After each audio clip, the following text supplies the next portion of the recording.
करेंगे गढ़वाल के ग्लेशियरों के बारे में। चलिए वीडियो स्टार्ट करते हैं। सबसे पहले टिहरी गढ़वाल के ग्लेशियरों के बारे में पढ़ेंगे।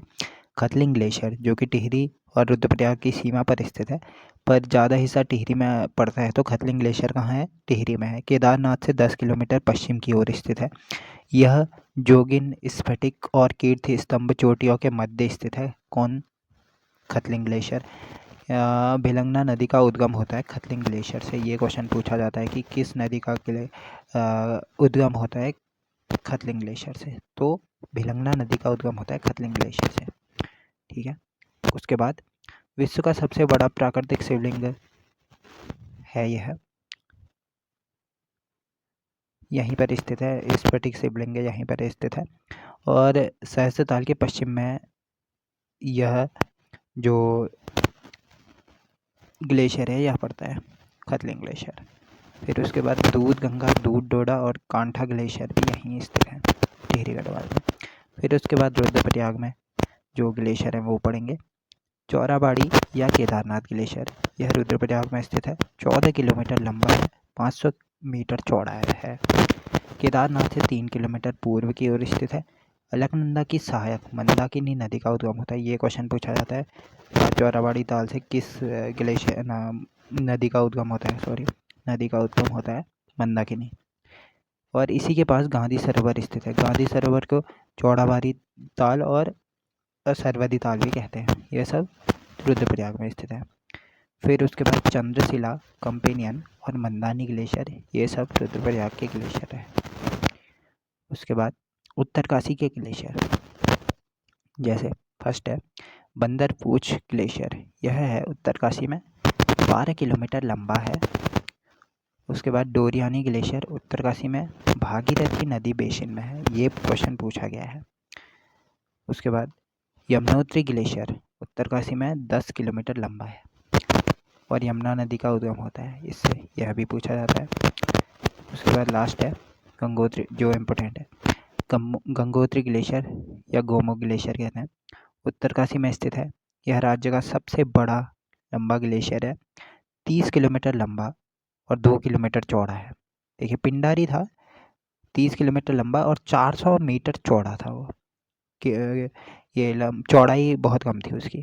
तो यह कई हिमनदों से मिलकर बना है। यह एक हिमनद नहीं है, कई हिमनदों से मिलकर बना है। जैसे कीर्ति ग्लेशियर, रक्तवन ग्लेशियर, चतुरंगी या Kalindi glacier, Bhrigupath glacier, Sumeru glacier, Swachhand glacier, Kailash glacier, Shwetvarn glacier, Nilambar glacier, Pilapani glacier, Maan glacier आदि से मिलकर ये ग्लेशियर बना है। कौन सा? गंगोत्री ग्लेशियर, जो कि राज्य का सबसे बड़ा ग्लेशियर है। नेक्स्ट, इस हिमनद से भागीरथी नदी का उद्गम होता है। ये भी क्वेश्चन पूछा जाता है। भागीरथी नदी का उद्गम किस ग्लेशियर से होता है? ये होता है गंगोत्री ग्लेशियर या गोमुख ग्लेशियर से। और भागीरथ, ये क्वेश्चन पूछा गया था, किस नदी के उद्गम में सर्वाधिक हिमानियाँ हैं? भागीरथी नदी के उद्गम में सर्वाधिक हिमानियाँ हैं, क्योंकि एक ग्लेशियर से नहीं मिलकर बना है ना, बहुत सारे ग्लेशियरों से मिलकर बना है। तो इसी कारण से ये क्वेश्चन पूछा गया था।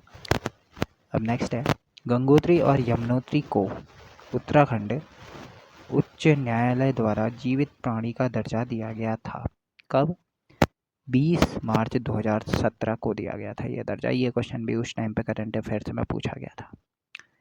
उसके बाद Shrikanth glacier, Meru glacier, Kedardome glacier, Kharchkund glacier, Swargarohini glacier, Thalaysagar glacier, Sudarshan glacier, Rudragaira glacier, Rudraganga नदी निकलती है इससे। फिर Jogin glacier, Basuki glacier, Shivling glacier, Changthang glacier, ये उत्तरकाशी के ग्लेशियर है। नेक्स्ट है चमोली के ग्लेशियर। देखिए चमोली के ग्लेशियर, सतोपंथ या भागीरथी खर्क ग्लेशियर, यह चमोली का ग्लेशियर है। सतोपंथ की लंबाई है 13 किलोमीटर, भागीरथी खर्क की 18 किलोमीटर। यह बद्रीनाथ के पास स्थित है। ये क्वेश्चन पूछा जाता है, सतोपंथ या भागीरथी खर्क ग्लेशियर कहाँ है करके, बद्रीनाथ के पास। यह दोनों ग्लेशियर आराम कुर्सी की भांति स्थित है। कौन से? सतोपंथ और भागीरथी खर्क ग्लेशियर। इस स्थान को अलकापुरी नाम से जाना जाता है। सतोपंथ और भागीरथी ग्लेशियर के स्थान को अलकापुरी नाम से जाना जाता है और इससे अलकनंदा नदी का उद्गम होता है। नीलकंठ पर्वत के पूर्वी ढाल पर कौन सा ग्लेशियर है? सतोपंथ या भागीरथी खर ग्लेशियर है। बद्रीनाथ ग्लेशियर चमोली में 10 किलोमीटर लंबा है। उसके बाद Hipra Bamak, Dunagiri glacier, Alkapuri glacier, Danu glacier, Changabang glacier, Nilgiri glacier, Abhigamin glacier, Barma glacier, Saraswati glacier, Panpatia glacier और भीतरतोली ग्लेशियर, यह भी चमोली में स्थित अन्य ग्लेशियर है। उसके बाद नदी तंत्र देखेंगे।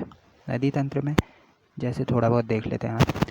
उत्तराखंड की अधिकांश नदियों का प्रवाह दक्षिण या दक्षिण पूर्व दिशा में है। ये कितनी बार बता चुका हूँ कि पूर्व दिशा ये है, पश्चिम ये है, उत्तर ये है और दक्षिण ये है। तो ये उत्तर पश्चिम हो गई, ये उत्तर पूर्व हो गई, उत्तर पूर्व हो गई ये, और दक्षिण पूर्व हो गई ये, दक्षिण पश्चिम हो गई ये, और उत्तर पश्चिम हो गई ये। ठीक है, ये 8 दिशाएं आपको पता होनी चाहिए।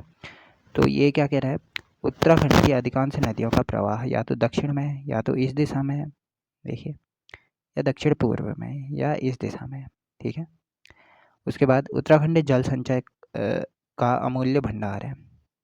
लगभग 69% ताज़ा जल हिमालय क्षेत्र से प्राप्त होता है। ठीक है, 69%। स्थानीय भाषा में प्रवाहित छोटी छोटी धाराओं को गाढ़, गधेराल, रौला कहा जाता है। नदियाँ वी आकार की घाटियाँ बनाती, ये तो इम्पोर्टेंट क्वेश्चन है। और ग्लेशियर पूछेगा तो वह यू आकार की और लटकती घाटियाँ बनाते हैं। एक ये क्वेश्चन पूछा गया था, जैसे बढ़ते हुए क्रम में क्या होगा करके। फर्स्ट में गधेरा आएगा, फिर गाढ़ आएगा, फिर नदी आएगा। ठीक है, गधेरा, गाढ़, नदी, ये बढ़ते हुए क्रम में। सबसे छोटा, फिर बड़ा, फिर उससे बड़ा। नेक्स्ट, भौगोलिक दृष्टि से उत्तराखंड के प्रवाह तंत्र को 3 भागों में बांटा गया है। वो कौन कौन से? गंगा तंत्र में हम पढ़ेंगे भागीरथी और अलकनंदा दोनों के बारे में, नदी तंत्रों के बारे में। जब ये देवप्रयाग में मिलते हैं तो गंगा तंत्र को बनाते हैं। ठीक है, गंगा भी इसी का पार्ट है मतलब। फिर यमुना तंत्र, फिर काली नदी तंत्र। तो कल बात करेंगे काली नदी तंत्र के बारे में। तो आज की इस वीडियो में इतना ही करते हैं। Thank you.